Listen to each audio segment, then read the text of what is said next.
यदि जिंदगी में पछताना नहीं चाहते तो टिटहरी की इन बातों को ठीक से याद कर लो। जय श्री कृष्ण बंधुओं, स्वागत है आप सभी का। आपसे निवेदन है कि एकाग्र होकर के बने रहिए हमारे इस वीडियो के अंत तक। किसी देश में समुद्र किनारे टिटहरी का एक जोड़ा रहता था। कुछ समय उपरांत मादा टिटहरी ने गर्भ धारण किया और जब उसका प्रसव काल समीप आ गया तो टिटहरी ने टिटहरी से कहा कि आप कोई ऐसा सुरक्षित स्थान खोजिए जहां किसी तरह का संकट या उपद्रव ना हो, जहां मैं अंडे दे सकूं। टिटहरा कहने लगा, भद्रे, ये समुद्र प्रदेश बहुत सुंदर है, तुम यहीं पर अंडे दो। टिटहरी कहने लगी, स्वामी, ये आप क्या कह रहे हैं? अगर मैंने यहां अंडे दिए तो समुद्र से उठने वाला ज्वार भाटा, जो हाथी को भी खींच ले जाने की ताकत रखता है, वो मेरे अंडों को जरूर किसी दिन बहा ले जाएगा। टिटहरा ने हंसते हुए कहा, हे भीरू, मेरे बच्चों को नुकसान पहुंचाने की समुद्र की क्या ताकत है? मैं उसे क्षण मात्र में सुखा दूंगा। तुम यहीं निडर होकर के अंडे रखो। बंधुओं, टिटहरे ने समुद्र को अपशब्द निकालते हुए, अपने मुख से अपनी वीरता को बखानते हुए टिटहरी को समझाने का प्रयास किया। उधर टिटहरे की बात सुनकर समुद्र सोचने लगा कि इस छोटे से पक्षी को कितना गर्व है। आकाश टूटने के डर से तो पैर ऊपर करके बैठता है, परंतु टिटहरी के सामने कैसे बातों के पुल बांध रहा है। क्यों ना मुझे इसकी ताकत आजमानी चाहिए। अगर मैं इसके अंडे बहा ले जाऊं तो ये क्या क्या कर सकता है, देखना चाहिए। बंधुओं, इधर समुद्र ने टिटहरे की शक्ति की परीक्षा लेने का निश्चय कर लिया। उधर टिटहरा और टिटहरी अंडे देने के बाद भोजन की तलाश में बाहर चले गई। उसी बीच में समुद्र ने लहरों द्वारा उसके अंडे बहा लिए। उधर जब टिटहरी का जोड़ा लौट कर आया और उसने जब अपने अंडे नहीं देखे तो टिटहरी रोती हुई टिटहरे को भला बुरा कहने लगी। कहते हैं बंधुओं, जो लोग अपने हितैषी मित्रों की बात नहीं मानते, उन्हें बाद में पछताने के सिवाय कुछ नहीं बचता। इसलिए संकट आने से पहले उपाय करने वाला और संकट आने के समय अनुसार उपाय करने वाला, ये दोनों सुखी रहते हैं। भाग्य पर भरोसा करने वालों का नाश ही होता है। कहते हैं कमजोर मनुष्यों को बलवान शत्रुओं से दूर ही रहना चाहिए या किसी सुरक्षित किले में आश्रय ले।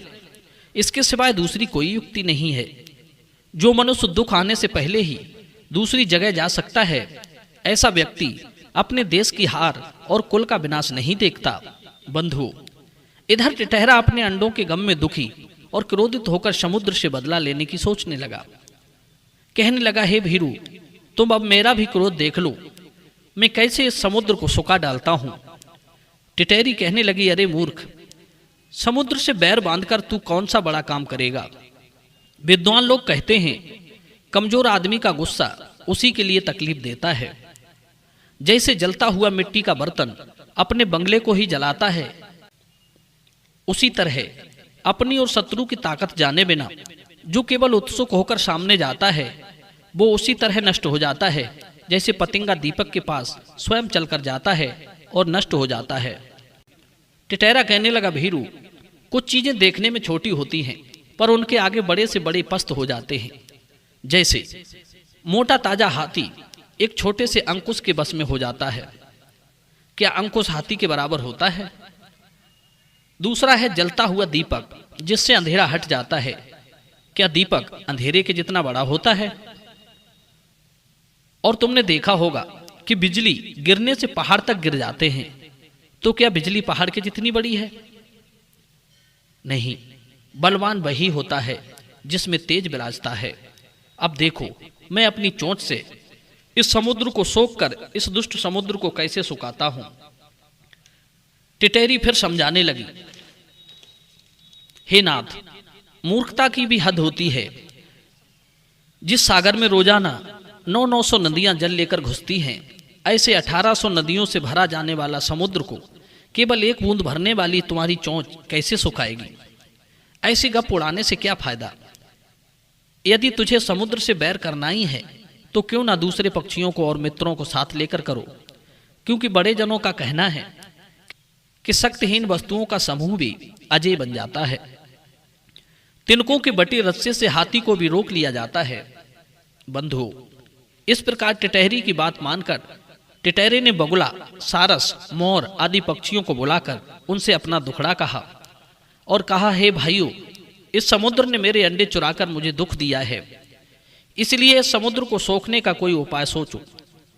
टिटहरे की बात सुनकर अन्य पक्षी कहने लगे, हे मित्र, हम तुम्हारा दुख समझ सकते हैं, परंतु समुद्र को सोखने की हम लोगों में क्षमता नहीं है। फिर व्यर्थ की कोशिश करने से क्या लाभ। जो कमजोर आदमी घमंड में या क्रोध में आकर अपने से बड़े आदमी से लड़ने जाता है, वो बेचारा खुद ही मारा जाता है। इसलिए एक काम करते हैं, हम समस्त पक्षियों के राजा गरुड़ जी हैं और बलवान भी हैं, क्यों ना हम अपना दुख उनसे जाकर कहें।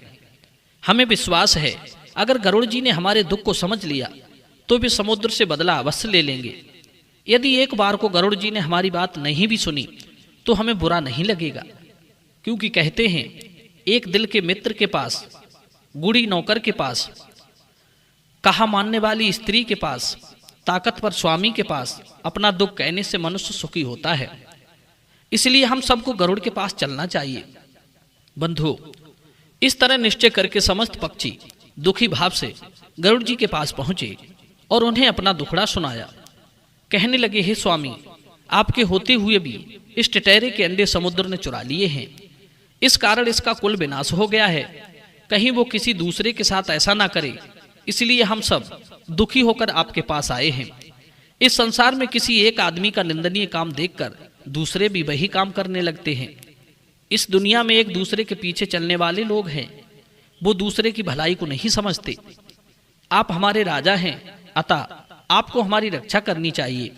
कहते हैं जो राजा प्रजा की रक्षा करता है उसे प्रजा के धर्म में से छठा भाग प्राप्त होता है, और जो राजा प्रजा की रक्षा नहीं करता है उसे प्रजा के अधर्म का छठा भाग मिलता है। कहते हैं जिसके अपने बंधु नहीं होते राजा उनका बंधु होता है, जिसकी आंखें नहीं होती राजा उनकी आंखें होता है। बंधुओं, इस प्रकार समस्त पक्षियों की दुख भरी बातें सुनकर गरुड़ जी क्रोधित होकर समुद्र को सोखने के लिए चल दिए। उसी समय गरुड़ के पास भगवान विष्णु का बुलावा आ गया। भगवान के किसी दूत ने आकर गरुड़ को भगवान के पास चलने के लिए कहा। गरुड़ ने भगवान विष्णु के पास जाने से इनकार करते हुए कहा, हे भाई, भगवान को मेरा नमस्कार कहना और भगवान से कहना कि वो अपने वाहन के लिए किसी और को बुला लें। दूत कहने लगा, हे गरुड़, भगवान के प्रति तूने कभी भी ऐसी बातें नहीं कही, यह तो बता भगवान ने तेरा कौन सा अपमान किया है। गरुड़ कहने लगे, सुनो, समुद्र ने टिटहरे के अंडे चुरा लिए हैं और समुद्र तो भगवान के घर के समान है। तुम जाकर भगवान से कहो कि वो समुद्र पर दबाव बनाएं, अन्यथा आज से मैं उनका सेवक नहीं हूं।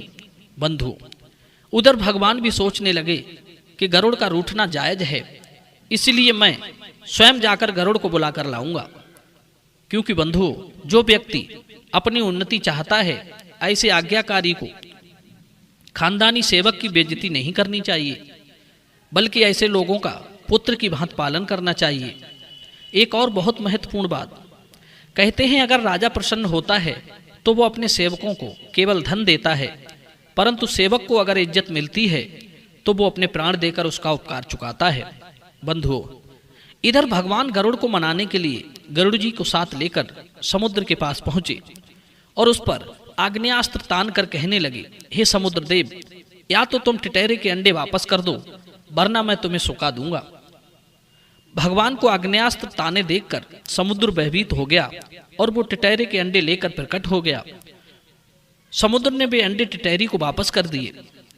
यहां पर एक बात और ध्यान में रखने योग्य है, शत्रु छोटा हो या बड़ा, जब तक उसकी शक्ति का सही अंदाजा ना हो जाए तब तक उससे शत्रुता नहीं करनी चाहिए। नहीं तो जैसे समुद्र टिटहरी से हार गया, उसी तरह उसे भी मुंह की खानी पड़ती है।